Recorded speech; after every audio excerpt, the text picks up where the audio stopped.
Christ's need of salvation.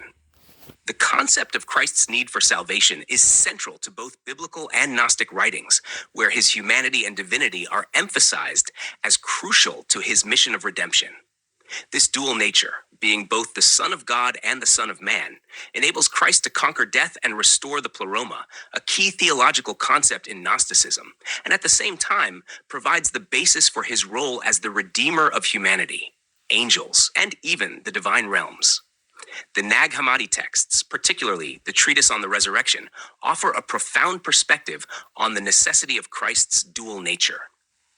The text states, "He embraced them both, possessing the humanity and the divinity, so that on the one hand he might vanquish death through his being Son of God, and that on the other, through the Son of Man, the restoration to the Pleroma might occur. Because he was originally from above, a seed of truth, before this structure had come into being." This statement underscores the belief that Christ's dual nature was essential for his role in both vanquishing death and restoring the divine realm, Pleroma. His divinity enabled him to overcome the forces of death, while his humanity allowed him to reconnect with the divine essence, thus restoring harmony between the material and the spiritual realms. This dual role mirrors the biblical understanding found in Hebrews 9, verse 12, which states, "Neither through blood of goats and calves, but through his own blood, entered in once into the holy places, having obtained continuous redemption." In this verse, Jesus' own sacrifice, his offering of his blood, provides a means of redemption for all. The idea of continuous redemption reflects not just a one-time event, but a permanent restoration, a concept that aligns with the restoration of the Pleroma mentioned in the Gnostic texts. Yet, despite his divine nature, the Nag Hammadi texts also acknowledged that even Christ, the Redeemer, needed redemption. In the Tripartite Tractate, it is written, "Not only do humans need redemption, but also the angels too need redemption, along with the image and the rest of the Pleromas of the aeons and the wondrous powers of illumination. Even the Son himself, who has the position of Redeemer of the totality, needed redemption as well." This passage indicates that Christ's need for redemption is not unique to humanity, but extends to all creation, including the angels and the divine realms. This is consistent with the biblical idea that Christ, despite being the Redeemer, still needed God's intervention to save him from death, as exemplified in Hebrews 5:7. "Who in the days of his flesh, having offered up prayers and supplications with strong crying and tears to him who was able to save him from death, and was heard in that he feared." This verse reveals the deep humanity of Christ, his vulnerability, and his dependence on God for salvation.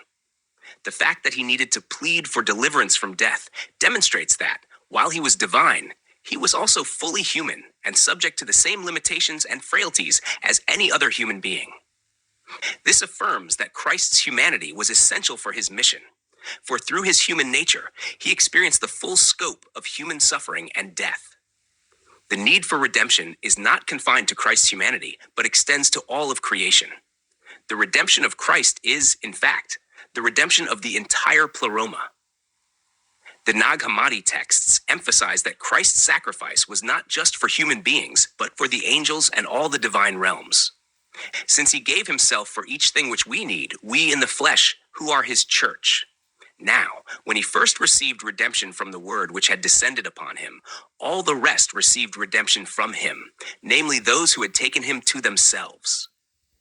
This understanding is reinforced by the biblical concept that Christ's death and resurrection bring salvation to all, not just to humanity. His role as the Redeemer of the totality includes the restoration of both the spiritual and the material realms. Furthermore, the need for Christ's salvation is not just a theoretical concept, but a practical necessity. Because of his human nature, Jesus experienced the same physical weaknesses that humanity does. As a result, had he not died on the cross, he would have eventually succumbed to death through natural causes. This need for deliverance from death is highlighted in Hebrews 5, verse 7, where Christ, in his humanity, offered up prayers and supplications with strong crying and tears to him who was able to save him from death. The Gnostic texts and the Bible both present a Christ who, though divine, took on human form to experience the full range of human suffering, including the ultimate consequence of sin, death.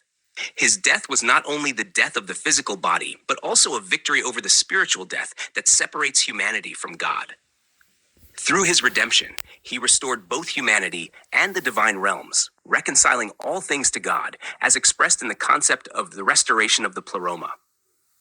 In conclusion, Christ's need for salvation, as presented in both the Nag Hammadi texts and the Bible, reveals the depth of his identification with humanity. His dual nature, both divine and human, was essential for his mission of redemption. Through his sacrifice, Christ not only secured the salvation of humanity, but also restored the Pleroma, thus uniting all of creation in him.